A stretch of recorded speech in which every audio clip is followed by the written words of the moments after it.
മുഖ്യമന്ത്രിയുടെ പേരിൽ ജീവനക്കാർക്ക് വാട്സ്ആപ്പ് സന്ദേശം എത്തിയതിൽ രൂക്ഷ വിമർശനവുമായി പ്രതിപക്ഷം. ഡേറ്റ കവർന്ന സർക്കാരാണ് ഇതെന്നും ചീഫ് മിനിസ്റ്റർ എന്നല്ല ചീഫ് മിനിസ്റ്റർ എന്നാണ് വിളിക്കേണ്ടി വരേണ്ടതെന്നും A C. General secretary K C. Venugopal MP കുറ്റപ്പെടുത്തി. വ്യക്തിഗത വിവരങ്ങളിൽ കടന്നുകയറാൻ മുഖ്യമന്ത്രിക്കെന്നല്ല ആർക്കും അവകാശമില്ല എന്നായിരുന്നു മുൻ പ്രതിപക്ഷ നേതാവ് രമേശ് ചെന്നിത്തലയുടെ പ്രതികരണം.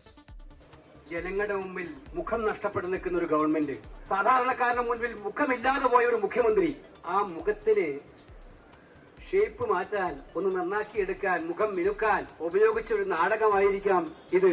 അതിന്റെ പേരിൽ പക്ഷേ സാധാരണക്കാരന്റെ ഡാറ്റ ഏജൻസികളിലേക്ക് കൊടുക്കാൻ, ജീവനക്കാരന്റെ ഡാറ്റ കൊടുക്കാൻ നിങ്ങൾക്ക് എന്ത് അവകാശമാണ്? കേരളം കണ്ട ഏറ്റവും വലിയൊരു ഭീകരമായ അഴിമതിയായിട്ട് ഈ ഡാറ്റ ചോർച്ച മാറുകയാണ്. ചീഫ് മിനിസ്റ്റർ എന്നാണ് ഞങ്ങൾ വിളിക്കുന്നത്, ഹോണറബിൾ ചീഫ് മിനിസ്റ്റർ. ഇന്ന് കോടതി വിധിയും കൂടെ വന്ന സാഹചര്യത്തിൽ ആ ഹോണറബിൾ ചീഫ് മിനിസ്റ്ററെ ഹോണറബിൾ ചീഫ് മിനിസ്റ്റർ എന്ന് കേരളം വിളിക്കേണ്ടി വരുമോ? ഈ ഗവൺമെന്റിന്റെ മർക്കട മുഷ്ടിയും അഹങ്കാരവുമാണ് ഇന്ന് സഭയിൽ ഞങ്ങൾ കണ്ടത്. ജനങ്ങളോടോ പ്രതിപക്ഷത്തോടോ ഒരു ബഹുമാനമോ താൽപര്യമോ കാണിക്കാത്ത ഒരു ഗവൺമെന്റാണ്. ഈ ഏകാധിപത്യ ഭരണം അവസാനിക്കണമെന്ന് ആഗ്രഹിക്കുന്ന ജനങ്ങളുടെ മുന്നിൽ നിൽക്കുന്ന ഈ സർക്കാർ തീർച്ചയായും ഇനിയും വരാൻ പോകുന്ന തെരഞ്ഞെടുപ്പിൽ ഇതിന് മറുപടി അവർക്ക് ലഭിക്കുമെന്നുള്ള കാര്യത്തിൽ സംശയം വേണ്ട.